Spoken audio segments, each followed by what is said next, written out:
ഹൈദരാബാദിലെ ഒരു പ്രശസ്തമായ ദർഗയാണ് ഹസ്രത്ത് സയ്യിദ് ഹുസൈൻ ഷാ വലി അവകളുടെ. കുത്ബ് ഷാഹി രാജവംശത്തിലെ നാലാമനായ ഇബ്രാഹിം ഷായുടെ മരുമകനും സേനാധിപനുമായിരുന്നു അദ്ദേഹം. പ്രവാചക വംശത്തിൽ 20ാം തലമുറയിൽ ഗുൽബർഗയിൽ മറപ്പെട്ട പ്രശസ്ത സൂഫി ഗുരുവായ ഹസ്രത്ത് സയ്യിദ് ബന്ദേ നവാസ് ഗേസുദർസിൻ്റെ മൂത്ത മകൻ്റെ താവഴിയിൽ 5ാം തലമുറയിലാണ് ജനിക്കുന്നത്. പ്രശസ്ത സൂഫി വര്യനായ ഇബ്രാഹിമിൻ അദ്ഹം, ഏർവാടിയിലെ ഇബ്രാഹിം ബാദ്ഷാ, തൃച്ചിയിലെ നദ്ഹർ വലിയുള്ള എന്നിവരെപ്പോലെ ഭരണാധികാരം കയ്യിലിരുന്നിട്ടും ആധ്യാത്മിക രംഗത്തേക്ക് എത്തിയവരാണ് ഹുസൈൻ ഷാ വലിയുള്ള. ഡക്കാനിൽ നിന്നും അന്നത്തെ കുത്തുബ് ഷാഹി തലസ്ഥാനമായ ഗോൽക്കണ്ടയിൽ വന്ന അദ്ദേഹത്തെ ഇബ്രാഹിം ഷാ സ്വീകരിക്കുകയും 10,000-ഓളം വരുന്ന സേനയുടെ അധിപനാക്കുകയും ചെയ്തു.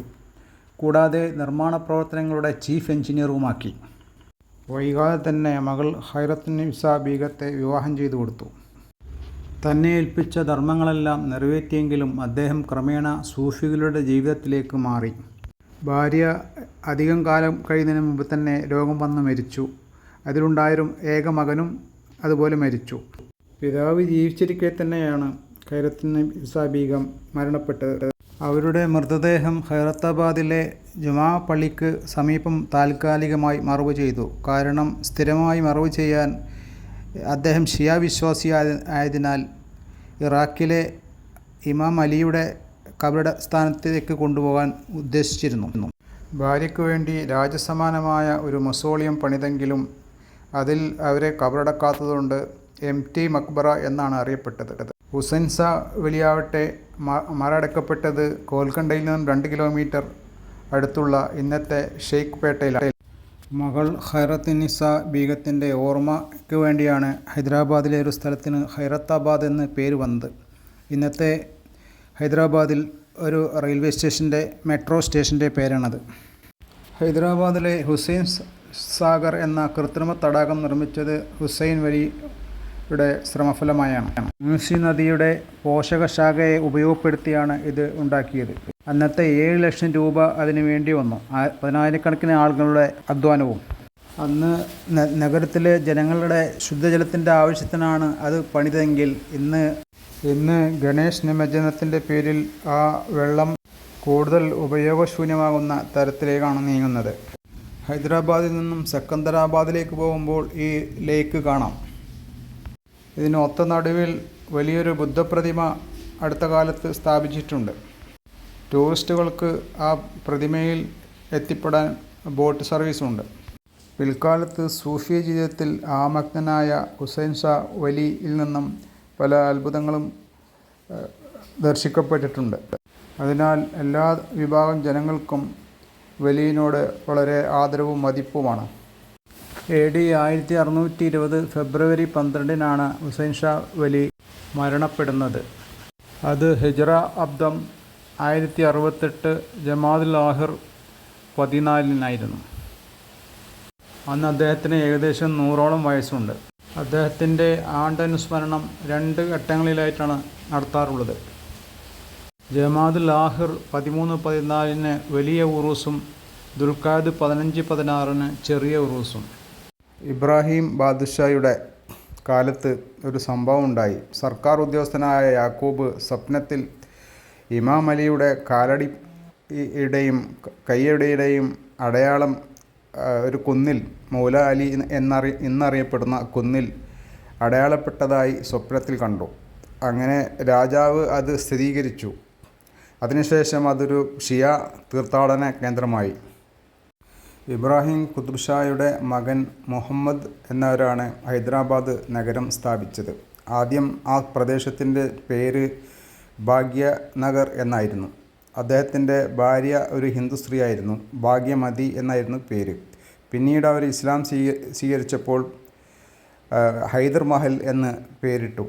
ഈ ഹൈദർ എന്നതിൽ നിന്നാണ് ഹൈദരാബാദ് ഉണ്ടായത് എന്നാണ് പറയപ്പെടുന്നത്. മറ്റൊരഭിപ്രായം, നേരത്തെ പറഞ്ഞ മൗല അലി എന്ന കുന്നിലെ അലിയുടെ മറ്റൊരു പേരാണ് ഹൈദർ അഥവാ സിംഹം എന്നർത്ഥം. അങ്ങനെ ഇമാം അലിയുടെ ഹൈദർ എന്ന പേരിൽ നിന്നാണ് ഹൈദരാബാദ് നഗരത്തിന് പേര് നൽകിയത് എന്നും പറയപ്പെടുന്നുണ്ട്. ഈ കാണുന്നതാണ് ഖൈറത്താബാദിലെ പള്ളി. ഇതിനടുത്ത് തന്നെയാണ് ഹൈറത്തുന്നൈസ ബീഗത്തിൻ്റെ എംടി മക്ബറ. ഇതെല്ലാം ആർക്കിയോളജി ഡിപ്പാർട്ട്മെൻറ്റിൻ്റെ കീഴിലാണ്. കാകതീയ ഹിന്ദു ഡൈനാസ്റ്റിക്കും ബ്രിട്ടീഷുകാർക്കും ഇടയിൽ 5ഓളം മുസ്ലിം ഭരണാധികാരികൾ വംശജർ ഹൈദരാബാദ് ഭരിച്ചിട്ടുണ്ട്. ആദ്യം കാകതീയിൽ നിന്നും ഹൈദരാബാദ് പിടിച്ചെടുത്തത് ഡൽഹി തുഗ്ലക്ക് ഭരണവംശമായിരുന്നു. പിന്നീട് ഡക്കാൻ ബ്രാഹ്മിണി വംശജർ ഭരിച്ചു. ശേഷം അതിൽ നിന്ന് ഉണ്ടായിട്ടുള്ള ഒരു ഗവർണർ ഭരണം സ്വന്തമായി ഏറ്റെടുത്തു. കുത്തുബ് ഷാഹി ഭരണത്തിന് തുടക്കം കുറിച്ചു. അവരിൽ നിന്ന് ഔറംഗസീബ് ഭരണം പിടിച്ചെടുത്തു. അവസാനം നൈസാമായിരുന്നു ബ്രിട്ടീഷുകാർക്ക് മുമ്പ് ഹൈദരാബാദ് ഭരിച്ചിരുന്നത്. അതുകൊണ്ട് തന്നെ ഹൈദരാബാദിൽ എല്ലാ ഭാഗത്തും മുസ്ലിം സംസ്കാരത്തിൻ്റെ അടയാളങ്ങൾ കാണാം. മക്ബറകളായാലും പള്ളികളായാലും മറ്റ് പഴയ സർക്കാർ സ്മാരകങ്ങളാണെങ്കിലും.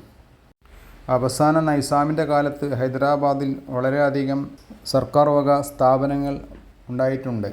ഹൈദരാബാദ് ഉസ്മാനിയ യൂണിവേഴ്സിറ്റിയും അതുപോലെ മെഡിക്കൽ കോളേജും എല്ലാം ഇന്നും പ്രവർത്തിച്ചുകൊണ്ടിരിക്കുന്നു.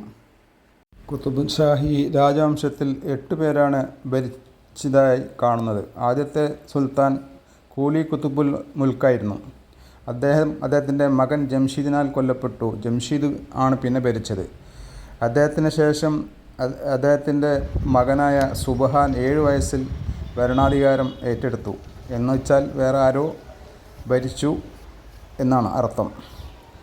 അതിനുശേഷം സുബഹാന് ശേഷം ജംഷീദിൻ്റെ സഹോദരനായ ഇബ്രാഹിം ഭരണത്തിൽ വന്നു.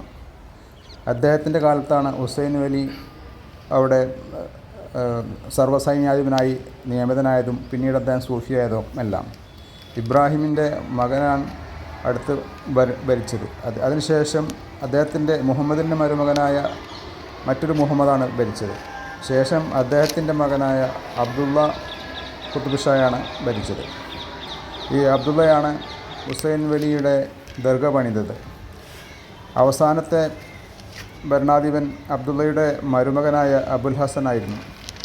1687 ഔറംഗസീബ് അദ്ദേഹത്തെ ബന്ധനസ്ഥനാക്കുകയും ദൗലത്താബാദ് ജയിലിലേക്ക് കൊണ്ടുപോവുകയും ചെയ്തു. 1699 12 വർഷത്തിന് ശേഷമാണ് അദ്ദേഹം മരിച്ചത്.